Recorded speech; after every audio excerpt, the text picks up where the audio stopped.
Hey everyone, welcome back to our channel. If you're new here, please subscribe. I'd really love that. If you're returning, how you doing today? Well, in today's video, I want to talk about two things, okay? The one I keep hearing, well, both of them really, I keep hearing about. So I wanted to read about them and do research on them before I spoke about them, because I didn't want to speak on anything until I did my own research, because I didn't want to sit here and be like, yeah, I know what I'm talking about, when I really didn't, you know what I mean? So the first one is this Polygon 2021 that's going to be happening on January 9th. Now, this one in particular really concerns me, and I'll tell you why.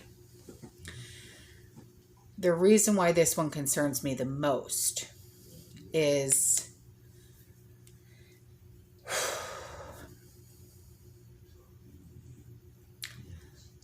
because my son.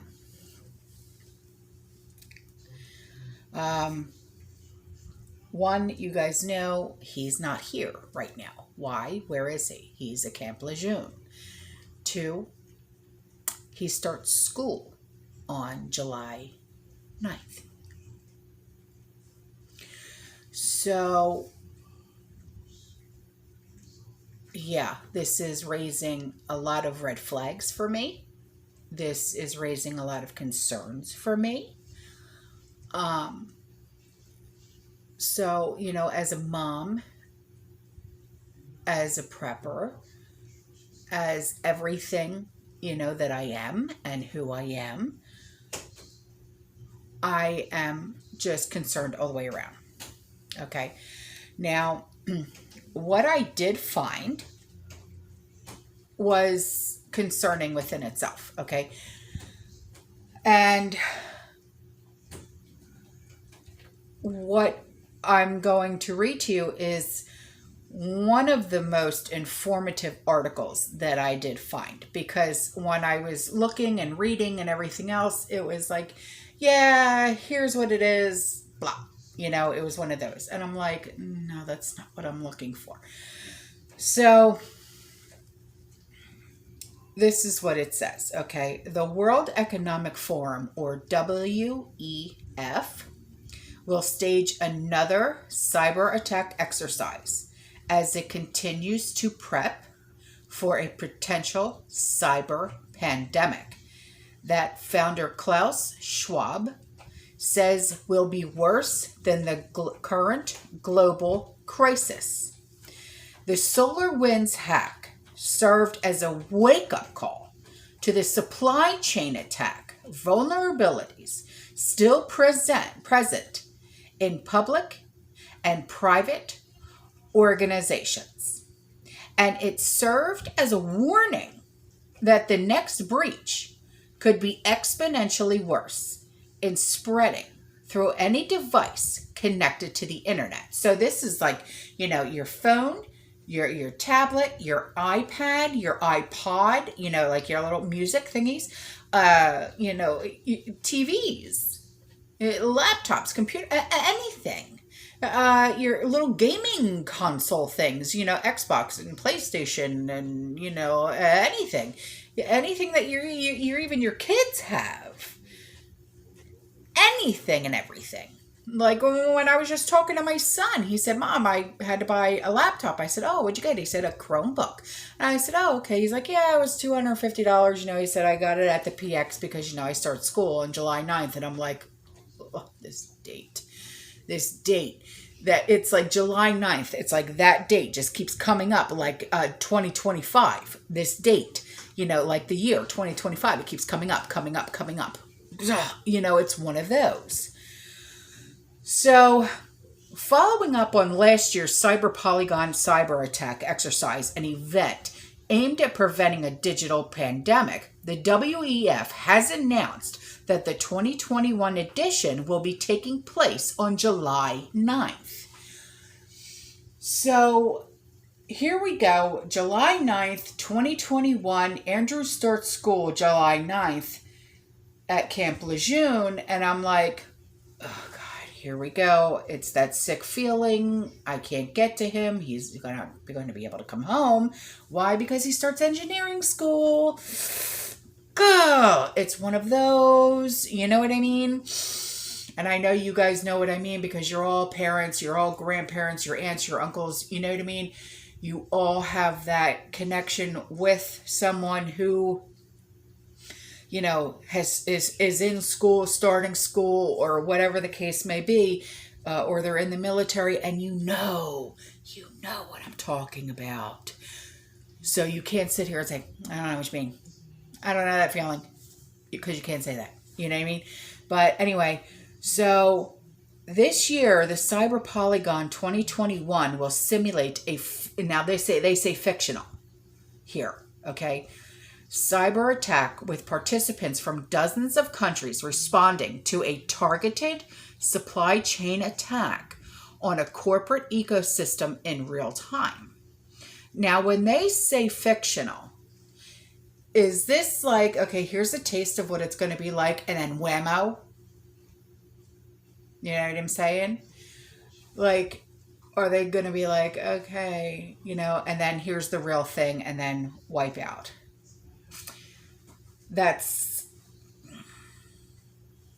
Could it be? I'm just saying, could it be, right? Now, according to the WEF, Rona was known as an anticipated risk, and so is its digital equivalent. And what's more, a cyber attack with Rona-like characteristics would spread faster and farther than any biological virus. Its reproductive rate would be around 10 times greater than what we've experienced with the Rona, okay? And here we take a look at 3 trends emerging from Cyber Polygon 2020 to uncover what moves the public and private sectors may make in anticipation of a digital pandemic. Now, when they say digital pandemic, I mean, digital pandemic could mean anything. And I mean, this could even mean our grid, our power grid. So you just don't know. Nobody knows.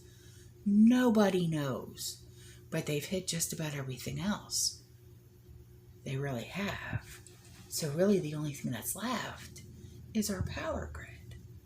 So that's the only thing that really makes sense here. But let's go on.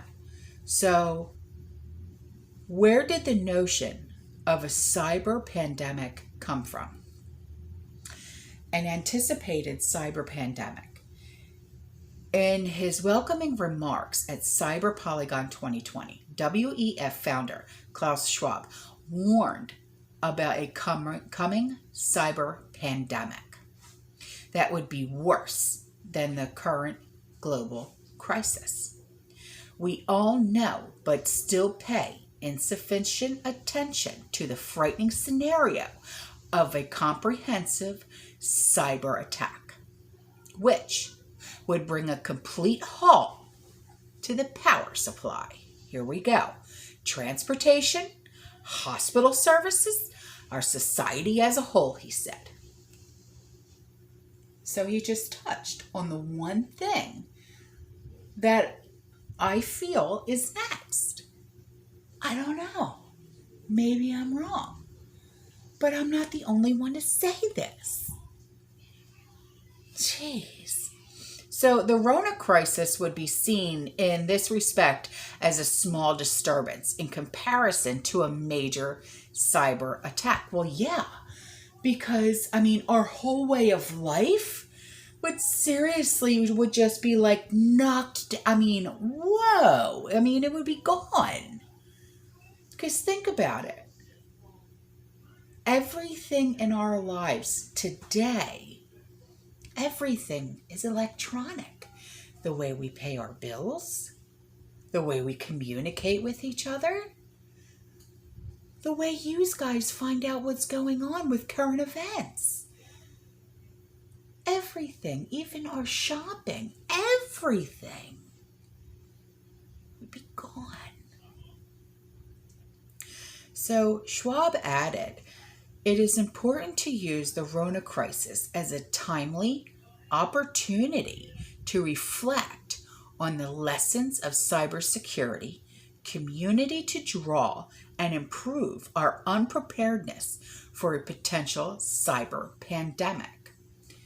As the digital world encroaches on our physical and biological worlds, an effective cyber attack could compromise anything connected to the internet, and that includes medical devices to keep people alive, the Internet of Things ecosystem of connected devices that run smart homes like cameras, microphones, sensors, etc., even your thermostats. And you guys have been emailing me like crazy, especially those of you that live in Texas, saying they're messing with my thermostat again. Okay? So the Internet of Bodies, it's an ecosystem of digitally connected humans, global financial systems, energy grids, water treatment facilities, government IT systems, military and defense infrastructure, and so much more.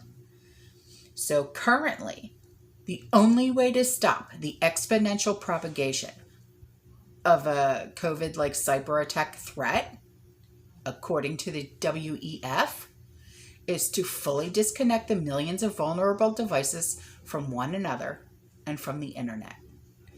Yeah, good luck with that. But a single day without the internet will cost our economies more than $50 billion. And that's before considering economic and societal damages should these devices be linked to essential services such as transports or healthcare. Needless to say, a cyber pandemic would wreak havoc on nearly all aspects of society. However, the devil is in the details, and the solutions recommended for a cyber pandemic could be far more detrimental to individual liberty than the cyber attack itself. Now, the central theme of the Cyber Polygon 2020 exercise was digital pandemic, how to prevent a crisis, and to reinforce cybersecurity on all levels. The goal of last year's Cyber Polygon event was to develop the team's competencies in repelling cyber attacks, right? Engage the management of global organizations and corporations in a cybersecurity dialogue, raise public awareness in cybersecurity. The exercise featured 2 parallel tracks, a live stream for a mass audience and technical training for cybersecurity specialists, and 120 of the largest Russian and international organizations from 29 countries joined the technical training to practice response to a targeted attack aimed at hacking company data and undermining its reputation. Now, while the technical training side of the event was dedicated to responding to a single attack, the conversations from the live stream portions provided the most insights for dealing with the potential fallout of the attack, the digital pandemic. Now, here are 3 trends emerging from the live stream discussions and the Cyber Polygon 2020 results report. Governments will inevitably move towards digital identity schemes. Speaking at Cyber Polygon 2020, former British Prime Minister Tony Blair stated with confidence that governments are absolutely, inevitably moving in the direction of digital identity adoption. Digital identity is a major component of the WEF's Great Reset agenda as it relates to the transformative technologies powering the 4th Industrial Revolution. Stop, Penny. A digital identity keeps a record of everything you do online, including what you share on social media, the websites you visit, and your smartphone's geolocation, And it can house all of the credentials you would normally find in a physical wallet, such as your driver's license, insurance card, and all your credit cards. In his talk, Tony Blair didn't make the case for why having a digital identity was actually necessary to prevent a cyber pandemic, but rather that digital identities would be an inevitable part of the digital ecosystem, and so governments should work with technology companies to protect and regulate their use. Digital ID for me is a very big part of the future, said Blair. Inevitably, governments are going to move in this direction. Absolutely, inevitably, he said. And so what I think is most important is that we, from the political side, wake up to the potential of technology and engage with the change makers inventing the technology so that we understand it and we can regulate it sensibly and not stupidly. If a hacker were to gain control over someone's digital identity, they would essentially shut them out of participating in civil society by erasing them completely, or exploiting their information in such a way that blocks victims from proving that they have money in the bank, a passport that allows them to travel, a valid driver's license, proof of immunity, and any other credentials that are necessary for citizens to access goods and services. And while digital identities show promise towards improving the livelihoods of millions when governed ethically, they are also used by authoritarian governments to profile and police citizen behavior under a social credit system. While the data can be secured or not, individual liberty will depend on how the technology is used and the level of trust given to those who govern it. According to a WEF report from 2018, digital identity determines what products, services, and information we can access, or conversely, what is closed off to us. The level of which to be determined by our online behavior. If Blair is right, and governments will inevitably adopt digital identities, then a well-coordinated cyber attack affecting digital identity systems would lead to a cyber pandemic affecting the whole of society. Now, the second one is fake news is a digital pandemic, and the majority of citizens are incapable of thinking critically. CyberCon 2020 dedicated one of its live stream sessions to the concept of fake news as being a deadly digital pandemic plaguing 2020. By the end of their conversation, BBC World News presenter Nick Gowing and veteran journalist Vladimir Posner arrived at the conclusion that the average person of voting age, of voting age was not capable of thinking critically for themselves and was more likely to swallow any information put out there than someone who went to a university.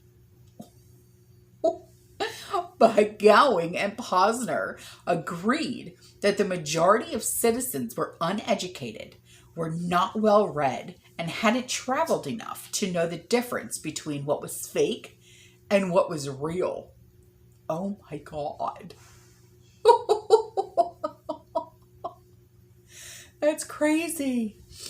With the assumption that average people aren't capable of thinking critically, and that the majority of citizens are therefore victims, the two journalists turned the conversation towards how to protect victims of the fake news pandemic. But in the end, they had no idea how to do that. And fake news, misinformation, and disinformation remains existential threats.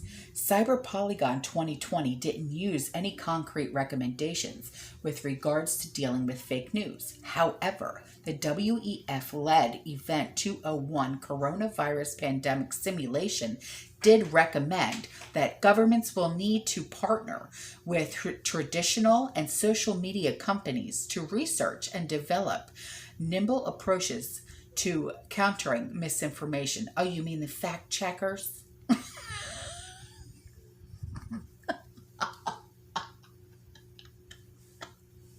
Yeah, those ones. Okay. So then the third one is trustworthy public and private partnerships will need to be strengthened.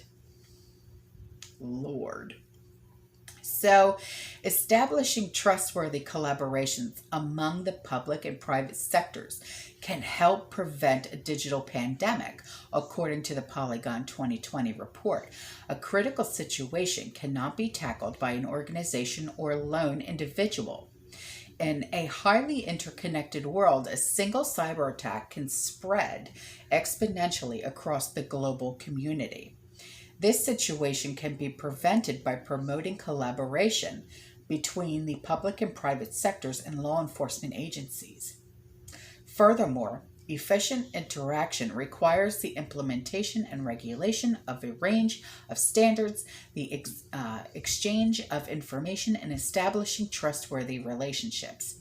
However, with countries like China stealing intellectual property, sponsoring state-run cyber attacks that have compromised the personal information of nearly every single American adult, and silencing doctors and whistleblowers about the CCP's responsibility in the coronavirus pandemic, establishing trust and bolstering collaborations among governments and corporations are lofty goals to set. During the Polygon 2020 live session, WEF Chief Business Officer Jeremy Jurgens said that preventing the next crisis will require that all sectors of society and the economy come together. I believe that there will be another crisis. It will be more significant. We need to actually start preparing for that now. Wow. We need to start this cooperation and understanding early so that when the crisis does hit, we're in a position to respond effectively to it. I would anticipate that when we do see the next crisis, it will be faster than what we've seen with Rona. The exponential growth rate will be much steeper, the impact will be greater, and as a result, the economic and social implications will be even more significant. I think it's really important that we don't underestimate the severity of a crisis like this, the impact it could have. It's going to take all sectors of society and the economy to come together to address that, Jurgens said. The Cyber Polygon 2020 report, along with the virtual sessions recorded during Davos Week at the end of January 2021, all highlights the need, desire for public-private collaboration, not just as a means to avert a cyber pandemic, but for reshaping the entire global economy and revamping all aspects of society under a new form of stakeholder capitalism brought on by the Great Reset. Whoa. So then this goes on to talk about trends emerging from the digital pandemic exercise, a greater consolidation of resources and collaborations among corporations and states, a plan to deal with fake news, disinformation, misinformation that has yet to be unveiled, a push towards digital identity that will need to be secured and protected. More scenarios depicted, governments implementing lockdowns worldwide. I'm going to get into that a little bit more. The collapse of many industries, growing mistrust between governments and citizens, a greater adoption of biometric surveillance technologies, social media censorship in the name of combating misinformation, the desire of food communication channels with authoritative sources, mass unemployment, rioting in the streets, and a whole lot more. Now, getting back to the lockdowns, okay?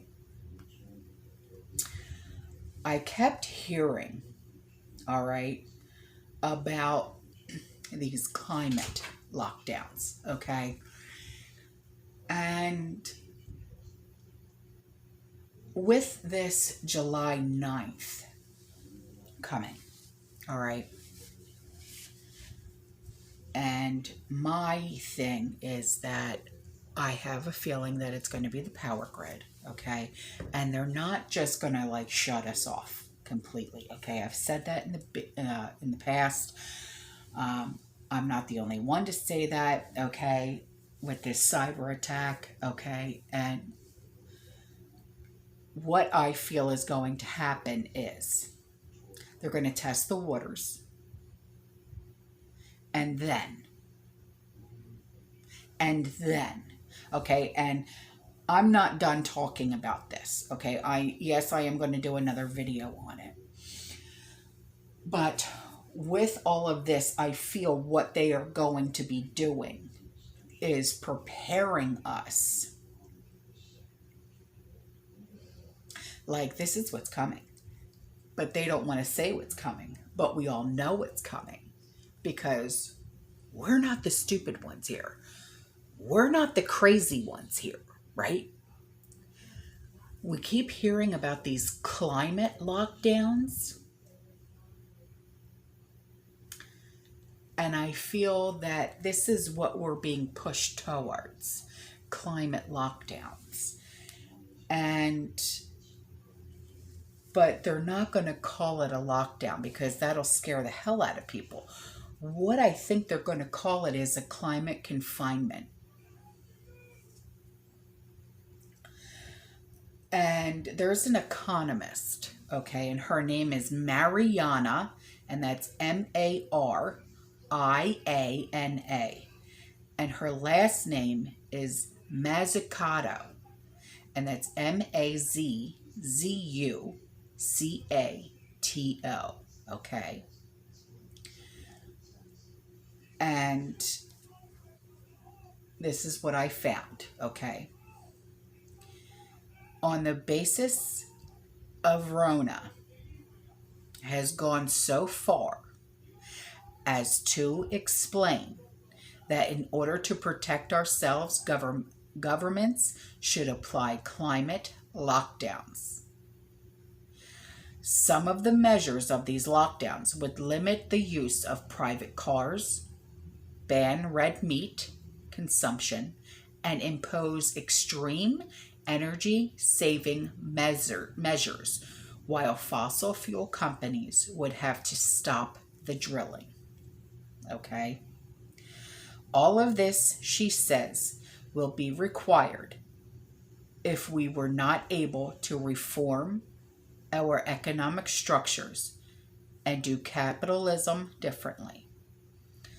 But what experiences from the pandemic that may now be less uncomfortable to raise could allow us to face other challenges.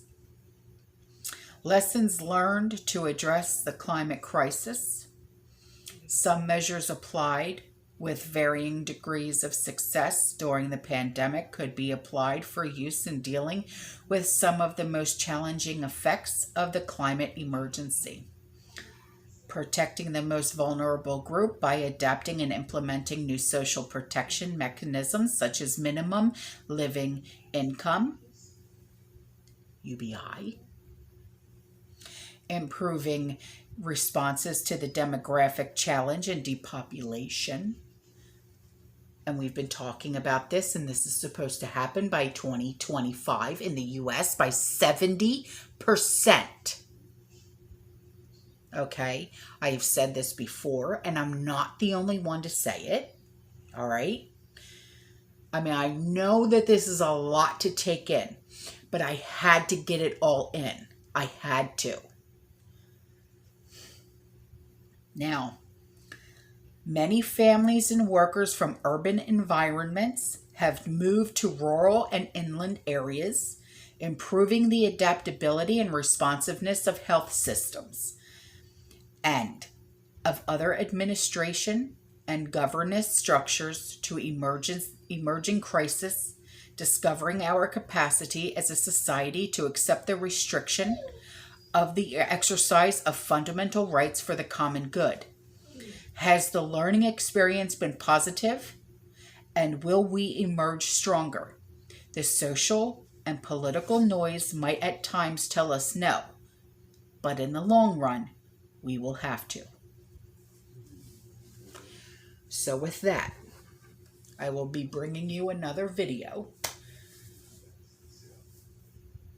talking more about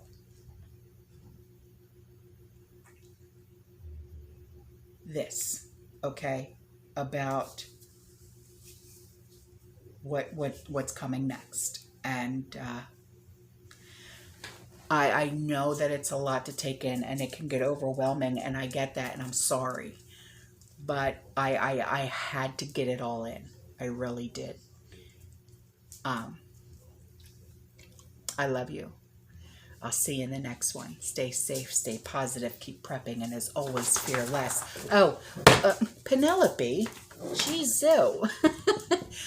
I hope you like my new office space here. I'll see you later. Bye.